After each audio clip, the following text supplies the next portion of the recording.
A heap of rice in the form of a cone of diameter 12 meters and height is 8 meters. Find the volume. How much cloth is the required cover heap use? So మనం ఏమండి volume find out చేయాలి. Cone the diameter, how much the diameter is 12 meters. Diameter, what is the radius? Half of the diameter by 2 radius. So r equal to how much? 6 meters. So height 8 meters. Volume formula ఏంటి? 1/3 pi r square h. 1/3 pi r square h. 1/3 పైన ఏ value తీసుకున్నాం? 3.14. r అంటే ఎంత? 6 r square అంటే 6 × 6 8 ఏంటి? Metre cube. Volume కదా, metre cube.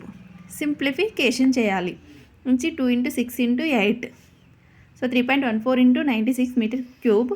Total is 301.44 metre cube.